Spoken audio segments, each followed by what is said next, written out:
some of my videos away from doing gameplay ASMRs. So, sorry.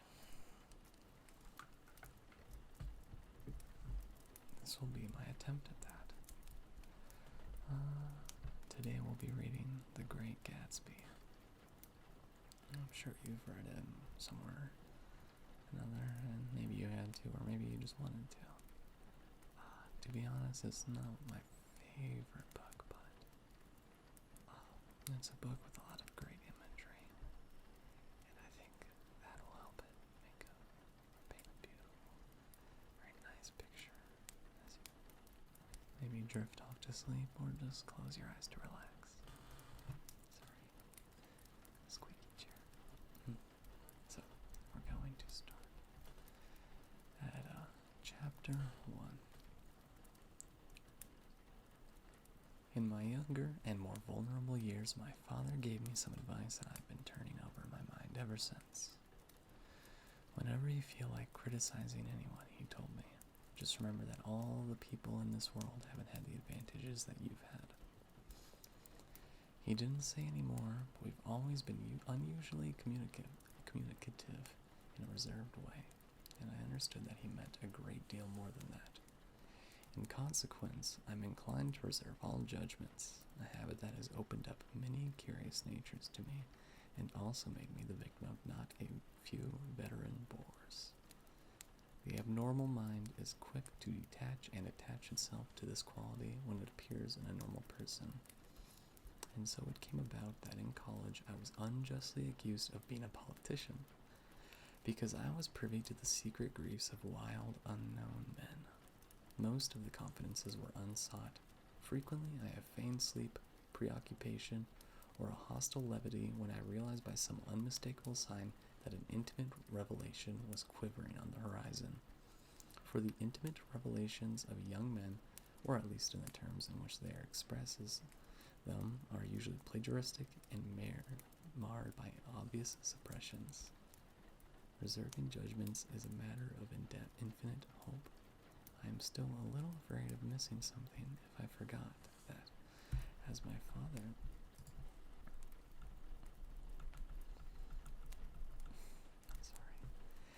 father snobbishly suggested, and I snobbishly repeat, a sense of fundamental decencies is parceled out unequally at birth. And after boasting this way of my tolerance, I come to the admission that it has a limit. Conduct may be founded on the hard rock or the wet marshes, but after a certain point, I don't care what it's founded on.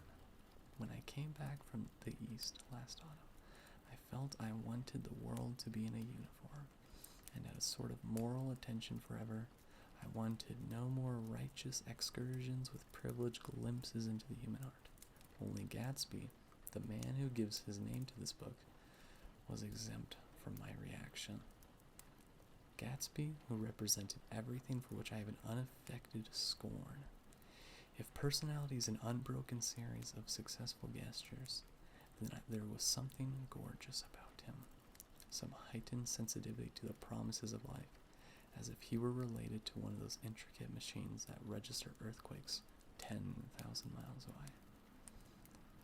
This responsiveness had nothing to do with that flabby impressionability which is dignified under the name of creative temperament. It was an extraordinary gift for hope, a romantic readiness such as I have never found in any other person, and which is not likely I shall ever find again. No, Gatsby turned out all right at the end. It is what preyed on Gatsby, what foul dust floated in the wake of his dreams, that temporarily closed down my interest in the abortive sorrows and short-winded elations of men.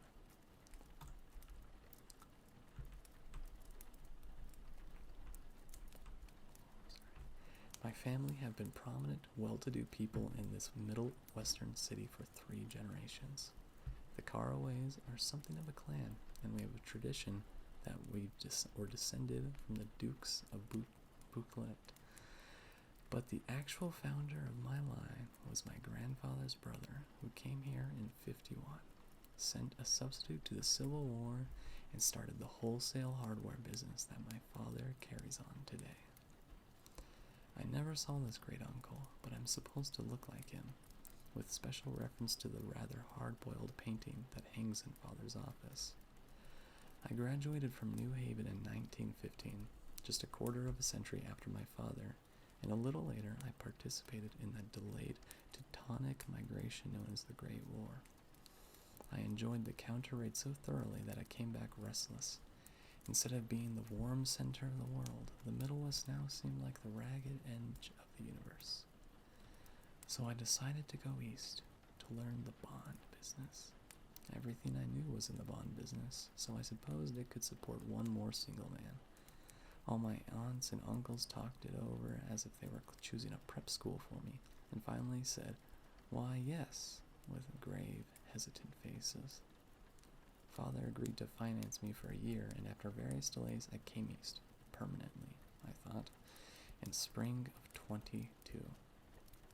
The practical thing was to find rooms in the city, but it was a warm season, and I had just left a country of wide lawns and friendly trees. So when a young man at the office suggested I take a house together in commuting town, it sounded like a great idea. He found the house, a weather-beaten cardboard bungalow at $80 a month, but at the last minute the firm ordered him to Washington, and I went out to the country alone. I had a dog, at least. I had him for a few days until he ran away. And an old Dodge and a Finnish woman who made my bed and cooked breakfast, muttered Finnish wisdom to herself over the electric stove. It was lonely for a day or so until one morning, some man more recently arrived than I stopped me on the road. "How do you get to West Egg Village?" he asked helplessly. I told him, and as I walked on, I was lonely no longer. I was a guide, a pathfinder, an original settler. He had casually conferred on me the freedom of the neighborhood. And so with the sunshine and the great bursts of leaves growing on the trees, just as things grow fast in movies, I had that familiar conviction that life was beginning over again with the summer. There was so much to read for one thing, and so much fine health to be pulled down out of the young, breath-giving air. I bought a dozen volumes on banking and credit and investment securities, and they stood on my shelf in red and gold, like new money from the mint, promising to unfold the shiny secrets that only Midas and Morgan and Masons knew. And I had the high intention of reading many other books besides. I was rather literary in college. One year I wrote a series of very solemn and obvious editorials for the Yale News, and now I was going to bring back all such themes into my life and become again that most limited of all specialists, the well-rounded man. This isn't just an epigram. Life is much more successfully looked at from a single window, after all. It was a matter of chance that I should have rented a house in one of the strangest communities in North America. It was on a slender, righteous island which extends itself due east of New York, and where there are, among other natural curiosities, two unusual formations of land. 20 miles from the city, a pair of enormous eggs, identical in contour and separated only by a Curtsey Bay, jut out in the most domesticated body of salt water in the Western Hemisphere, the great wet barnyard of Long Island Sound. They are not perfect ovals, like the egg in the Columbus story. They are both crushed flat at the contact end, but their physical resemblance must be a source of perpetual confusion to the gulls that fly overhead. To the wingless, a more arresting phenomenon is their dissimilarity in every particular except shape and size. I lived at West Egg, the, less fashionable of the two, though this is a most superficial tag to express the bizarre and not a little sinister contrast between them. My house was at the very tip of the egg, only 50 yards from the Sound, and squeezed between two young places that rented for $12,000 or $15,000 a season. The one on my right was a colossal affair by any standard. It was a factual imitation of some Hotel de Ville in Normandy, with a tower on one side, spanking new under the thin beard of raw ivy, and a marble swimming pool more than 40 acres of lawn and garden. It was Gatsby's mansion. Or rather, as I didn't know Mr. Gatsby, it was a mansion inhabited by a gentle man of that name. My own house was an eyesore, but it was a small eyesore, and it had been overlooked, so I had a view of the water, a partial view of my neighbor's lawn, and the consoling proximity of millionaires, all for $80 a month. Across the Curtsey Bay, the white palaces of fashionable East Egg glittered along the water, and the history of the summer really begins on the evening I drove over there to have dinner with Tom Butchins. Daisy was my second cousin once removed, and I had known Tom in college. And just after the war, I spent 2 days with them in Chicago. Her husband, among various physical accomplishments, had been one of the most powerful ends that ever played football at New Haven. A national figure in a way, one of those men who reached such an acute, limited excellence at 21 that everything afterwards savors of an anticlimax. His family was enormously wealthy. Even in college, his freedom with money was a matter for reproach. But now he left Chicago and come east in a fashion that rather took your breath away. For instance, he brought down a string of polo ponies from Lake Forest. It was hard to realize that a man in my own generation was wealthy enough to do that. Why they came east, I don't know. They had spent a year in France for no particular reason, and then drifted there and there unrestfully wherever people played polo and were rich together. This was a permanent move, said Daisy over the telephone, but I didn't believe it. I had no sight into Daisy's heart, but I felt that Tom would drift on forever, seeking a little wistfully for the dramatic turbulence of some irrecoverable football game. And so it happened that on that warm summer evening, I drove over to East Egg to see 2 old friends whom I scarcely knew at all. Their house was more elaborate than I expected, a cheerful red and white Georgian colonial mansion overlooking the bay. The lawn started at the beach and ran over the front door for a quarter of a mile, jumping over sundials and brick walls and burning gardens. Finally, when it reached the house, drifting up the side in bright vines as though the mountain from the momentum of its run, the front was broken by a line of French windows, glowing now with reflected gold and wide open to the warm, windy afternoon. And Tom, in riding clothes, was standing with his legs apart on the front porch. That's my favorite paragraph in the whole book. He had changed since his New Haven years. Now he was a sturdy, straw-haired man of 30, with a rather hard mouth and a supercilious manner. 2 shining, arrogant eyes had established dominance over his face and gave him the appearance of always leaning aggressively forward. Not even the effeminate swink of his riding clothes could hide the enormous power of that body. He seemed to fill those glistening boots until he strained the top lacing, and you could see a great pack of muscle shifting when his shoulder moved under his thin coat. It was a body capable of enormous leverage, a cruel body. His speaking voice, a gruff, husky tenor, added to the impression of fractiousness he conveyed.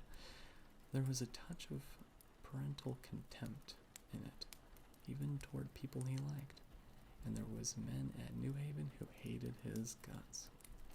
Now, don't think my opinion on these matters is final, he seemed to say, just because I'm stronger and more of a man than you are. We were in the same senior society. While we were never intimate, I always had the impression that he approved of me and wanted me to like him with some harsh, defiant wistfulness of his own. We talked for a few moments on the sunny porch. I've got a nice place here, he said, his eyes flashing about restlessly.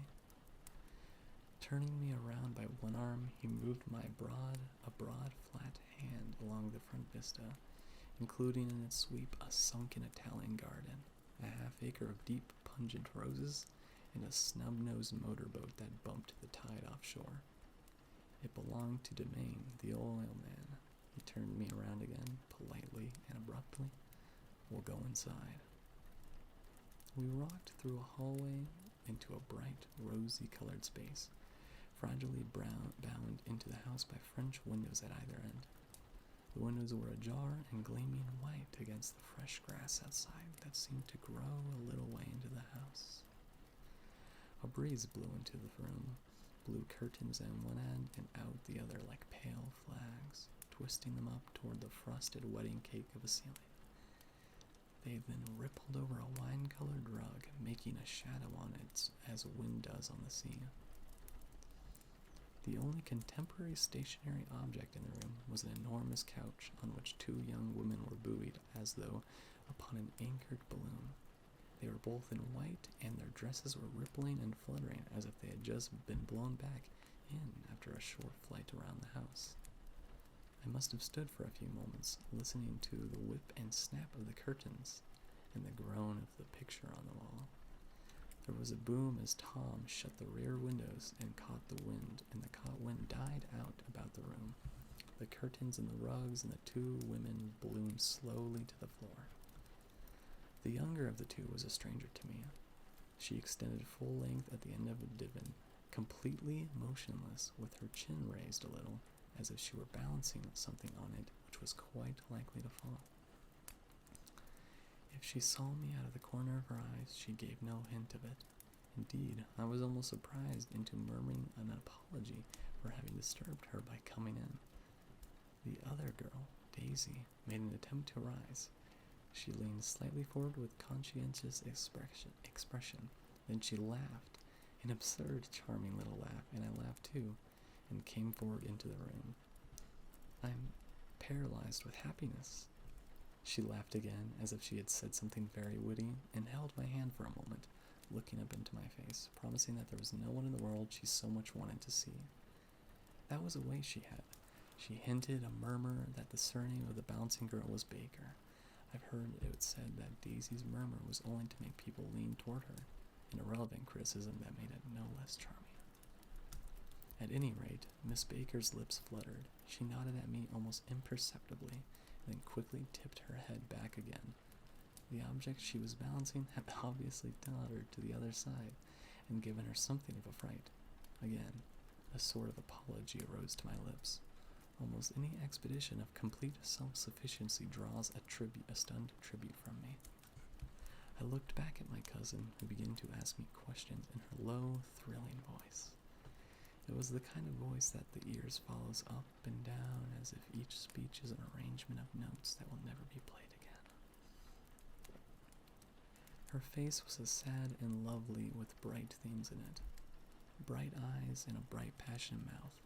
But there was an excitement in her voice that men who cared for her found difficult to forget.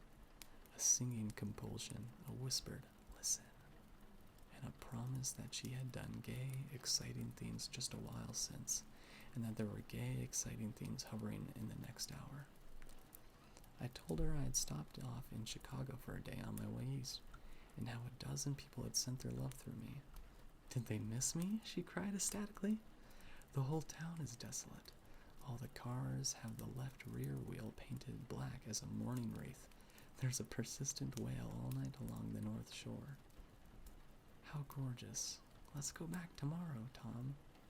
Then she added irrelevantly, "You ought to see the baby." "I'd like to." "She's asleep. She's 2 years old. Haven't you seen her?" "Never." "Well, you ought to see her. She's..." Tom, who had been hovering restlessly about the room, stopped and rested his hand on my shoulder. "What you doing, Nick?" "I'm a bond man." "Who with?" I told him. "Never heard of them," he remarked decisively. This annoyed me. "You will," I answered shortly.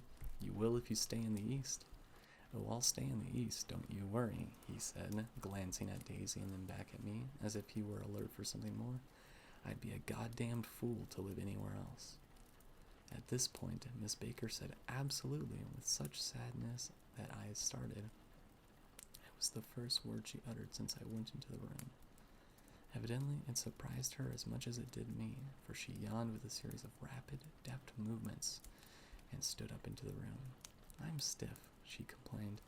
"I've been lying on that stove for as long as I can remember." "Don't look at me," Daisy retorted. "I've been trying to get you to New York all afternoon." "No thanks," said Miss Baker to the 4 cocktails just in from the pantry. "I'm absolutely in training." Her host looked at her incredulously. "You are?" He took down his drink as if it were a drop in the bottom of a glass. How you ever get anything done is beyond me." I looked at Miss Baker, wondering what she'd got done. I enjoyed looking at her. She was a slender, small-breasted girl with an erect carriage, which she accentuated by throwing her body backward at the shoulders like a young cadet. Her gray, sun-strained eyes looked at me with polite, reciprocal curiosity out of a wan, charming, discontented face. It occurred to me now that I had seen her, or a picture of her, somewhere. "You live in West Egg," she remarked contemptuously. "I know somebody there." "I don't know a single—" "You must know Gatsby." "Gatsby?" demanded Daisy. "What Gatsby?" Before I could reply that he was my neighbor, dinner was announced. Tom compelled me from the room as though he were moving a checker to another square. Slenderly, languidly, their hands set lightly on their hips, the two young women preceded us onto a rosy-colored porch, open toward the sunset, where 4 candles flickered on the table in the diminished wind. "Why candles?" objected Daisy, frowning. She snapped them out with her fingers. "In 2 weeks it'll be the longest day in the year." She looked at us all radiantly. "Do you always watch for the longest day of the year and then miss it?" "I always watch for the longest day of the year and then miss it." "We ought to plan something," yawned Miss Baker, sitting down at the table as if she were getting into bed. "All right," said Daisy. "What'll we plan?" She turned to me helplessly. "What do people plan?" Before I could answer, her eyes fastened with an awkward, odd expression on her little finger. "Look," she complained. "I heard it." We all looked. The knuckle was black and blue. "You did it, Tom," she said accusingly. "I know you didn't mean to, but you did it. That's what I get for marrying a brute of a man. A great big hulking physical specimen of a—" "I hate the word hulking," objected Tom crossly. "Even in kidding." "Hulking," insisted Daisy. Sometimes she and Miss Baker talked at once, unobtrusively and with a bantering inconsequence that was never quite chatter. There was as cool as their white dresses and their impersonal eyes in the absence of all desire. They were here, and they accepted Tom and me, making only a polite, pleasant effort to entertain or be entertained. They knew that presently dinner would be over, and a little later the evening would be over and casually put away.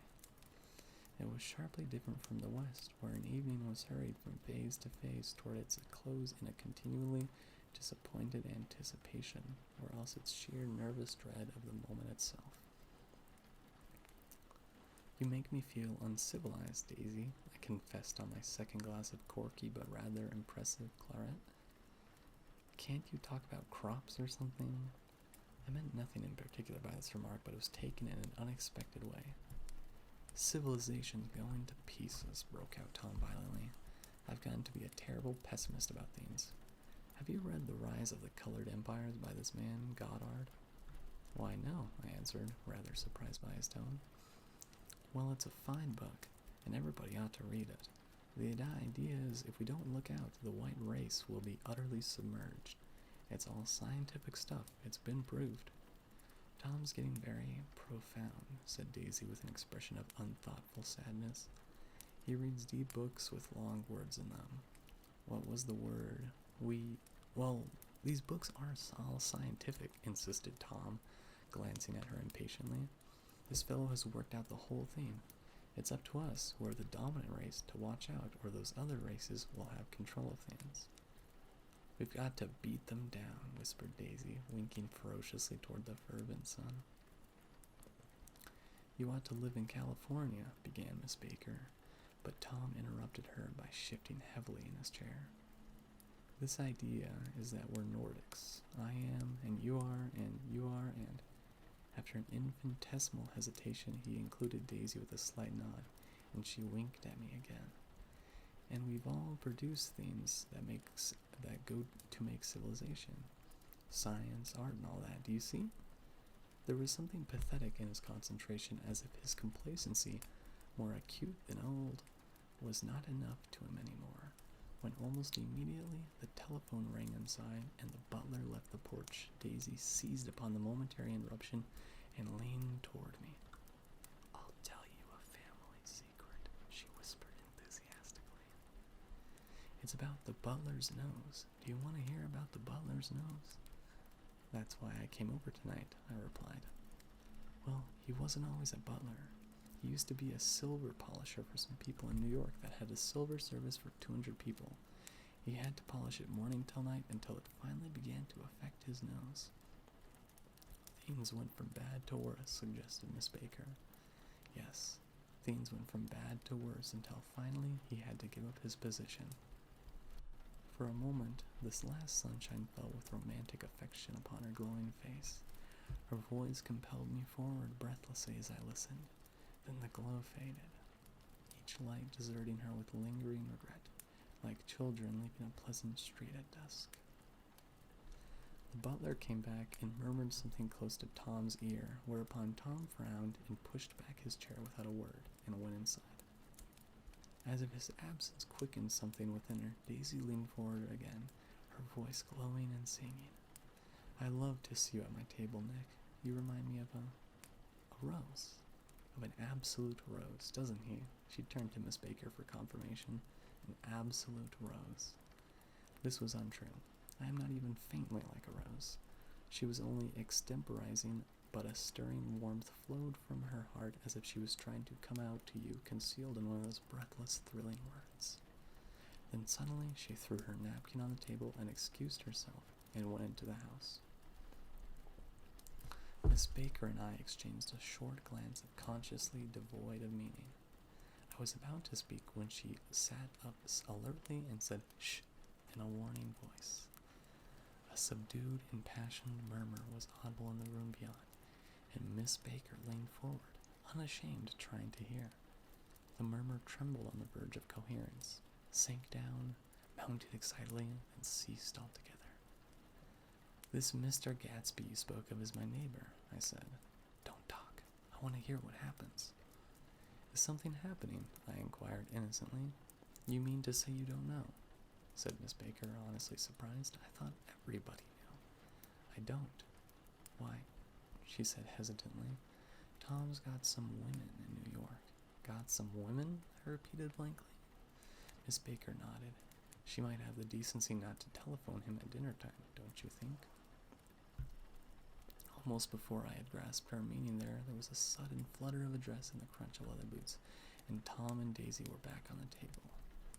It couldn't be helped, cried Daisy with tense gaiety. She sat down, glanced searchingly at Miss Baker and then at me, and continued, I looked outdoors for a minute, and it's very romantic outdoors. There's a bird on the lawn that I think must be a nightingale to come over on the Cunard, or a White Star Line. He's singing away, her voice sang. It's romantic, isn't it, Tom? Very romantic, he said, and then miserably to me. If it's light enough after dinner, I want to take you down to the stables. The telephone rang inside, startlingly, and as Daisy shook her head decisively at Tom, the subject of stables, in fact, all subjects, vanished into the air. Among the broken fragments of the last 5 minutes of the table, I remember the candles being lit again pointlessly, and I was conscious of wanting to look squarely at everyone and yet to avoid all eyes. I couldn't guess what Daisy and Tom were thinking, but I doubt if even Miss Baker, who seemed to have mastered a certain hearty skepticism, was able to utterly put this fifth guest's shrill, metallic urgency out of my mind. To a certain temperament, the situation might have seemed intriguing. My own instinct was to telephone immediately for the police. The horses, needless to say, were not mentioned again. Tom and Miss Baker, with several feet of twilight between them, strolled back into the library, as if to a vigil beside a perfectly tangible body.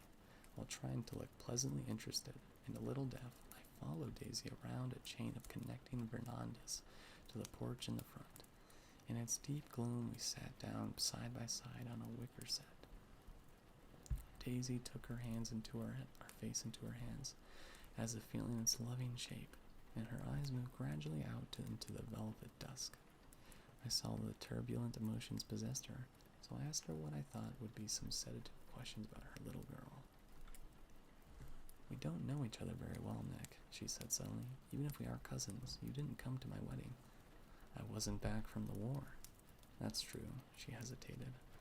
Well, I've had a very bad time, Nick, and I'm pretty cynical about everything. Evidently, she had a reason to be. I waited, but she didn't say any more, and after a moment I returned feebly to the subject of her daughter. I suppose she talks, and eats, and everything. Oh, yes. She looked at me absently. Listen, Nick, let me tell you what I said when she was born. Would you like to hear? Very much. I'll show you how I've gotten to feel about things. Well, she was less than an hour old and Tom was God knows where.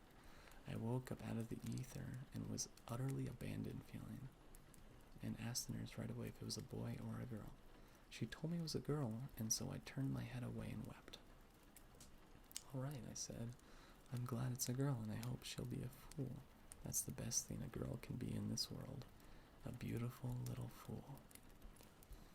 You see, I think everything's terrible anyhow, she went almost in a convinced way. Everybody thinks so. The most advanced people, and I know. I've been everywhere and seen everything and done everything. Her eyes flashed round with her in a defiant way, rather like Tom's. She laughed with a thrilling scorn. Sophisticated. God, I'm sophisticated. The instant her voice broke off, ceasing to compel my attention, my belief. I felt the basic insincerity of what she had said. It made me uneasy, as though the whole evening had been a trick of some sort to extract a contributory emotion from me. I waited, and sure enough, in a moment, she looked at me with an absolute smirk on her lovely face, as if she had asserted her membership in a rather distinguished secret society to which she and Tom belonged. Inside, the crimson room bloomed with light. Tom and Miss Baker sat at either end of a long couch, and she read aloud to him the Saturday Evening Post. The words, murmurous and uninflected, running together in a soothing tune. The lamplight, bright on his boots, and dulled the autumn leaf yellow of her hair, glinted along the paper as she turned a page with a flutter of slender muscles in her arms. When we came in, she held silent for a moment with a lifted hand. To be continued, she said, tossing the magazine onto the table. In our very next issue. Her body asserted itself with a restless movement of her knee and stood up. 10 o'clock, she remarked, apparently finding the time on the ceiling. Time for this good girl to go to bed. Jordan's going to play in the tournament tomorrow, explained Daisy, over at Westchester. Oh, you're Jordan Baker. I knew now why her face was familiar. Its pleasing, contemptuous expression had looked out at me from many Rock du Var pictures of the sporting life at Asheville and Hot Springs and Palm Beach. I had heard some story of her, too. A critical, unpleasant story, but what it was I had forgotten long ago. Good night, she said softly. Wake me at 8, won't you? If you'll get up. I will. Good night, Mr. Carraway. See you anon. Of course you will, confirmed Daisy. In fact, I think I'll arrange a marriage. Come over often, Nick, and I'll fling you together. You know, lock you up accidentally in linen closets and push you out to sea in a boat. All that sort of thing. Good night, called Miss Baker from the stairs. I haven't heard a word. She's a nice girl, said Tom after a moment. They oughtn't to let her run around the country this way. Who oughtn't to? Inquired Daisy coldly. Her family. Her family is one aunt about 1,000 years old. Besides, Nick's going to look after her, aren't you, Nick? She's going to spend lots of weekends out here this summer. I think the home influence will be very good on her. Daisy and Tom looked at each other for a moment in silence. Is she from New York? I asked quickly. From Louisville. Our white girl who has passed together there. Our beautiful white. Did you give Nick a little heart-to-heart on the verandera? Demanded Tom suddenly. Did I? She looked at me. I can't seem to remember, but I think we talked about the Nordic race. Yes, I'm sure we did. It sort of crept on us from the first thing you know. Don't believe everything you hear, Nick, he advised me. I said lightly that I had heard nothing at all, and a few minutes later I got up to go home. They came to the door with me and stood side by side in a cheerful square of light. As I started my motor, Daisy preemptively called, Wait! I forgot to ask you something, and it's important. I heard you were engaged to a girl out west. That's right, corroborated Tom kindly. We heard you were engaged. It's libel. I'm too poor. But we heard it, insisted Daisy, surprising me up again, like in a flower-like way. We heard it from 3 people, so it must be true. Of course I knew what they were referring to, but I wasn't even vaguely engaged. The fact that gossip had published the banns was one of the reasons I had come east. You can't stop going with an old friend on account of rumors. On the other hand, I had no intention of being rumored into marriage. Their interest rather touched me and made me less remotely rich. Nevertheless, I was confused and a little disgusted as I drove away. It seemed to me that the thing for Daisy to do was to rush out of the house, child in arms, but apparently there was no such intention in her head. As for Tom, the fact that he had some women in New York was really less surprising that he had been depressed by a book. Something was making him nibble at the edge of the stale ideas, as if his sturdy physical egotism was no longer nourished in his preemptory heart. Already, it was deep summer on the roadhouse roofs in front of the wayside garages, where new red gas pumps sat out in pools of light. And when I reached my estate at West Egg, I ran the car under its shed and sat for a while on an abandoned grass roller in the yard. The wind had blown off, leaving a brown, bright night with wings beating in the trees and a persistent organ sound as the full bellows of the earth blew the frogs full of life. The silhouette of a moving cat wavered across the moonlight, and turning my head to watch it, I saw that I was not alone. 50 feet away, a figure had emerged from the shadow of my neighbor's mansion and was standing with his hands in his pockets regarding the silver pepper of the stars. Something in his leisurely movements and the secure position of his feet upon the lawn suggested to me that it was Mr. Gatsby himself, come out to determine what share of his was our local heavens. I decided to call to him. Miss Baker had mentioned him at dinner, and that would do for an introduction. But I didn't call to him, for he gave a sudden intimation that he was content to be alone. He stretched out his arms toward the dark water in a curious way, and far as I was from him, I could have sworn he was trembling. Involuntarily, I glanced seaward, and distinguished nothing except a single green light, minute and far away. That might have been at the end of a dock. When I looked once more for Gatsby, he had vanished, and I was alone again in the unquiet darkness. So that's the end of chapter 1. Great Gatsby has, I actually can't remember how many chapters, but I believe there's about 200 pages in the book. It's a long one, but I'm willing to take it chapter by chapter if that's something you guys are interested in. We could also do a different book if you'd be more interested in that. I apologize if I talked a little too quickly. I also tripped up on a few words, but I'm sure I'll improve with that in time. If you want me to do a different book, just let me know. There were some times where I was uncomfortable with the wording in the book, but that's just how it is with these older books.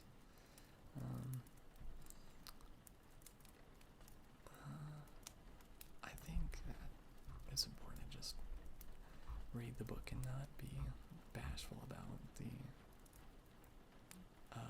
terminology inside the book. Anyways, thank you for watching this. If you want me to read another chapter, I'd be more than happy to. Hopefully they're not as long as this one, because my throat hurts a little bit. Maybe the next ones will be a little bit better too.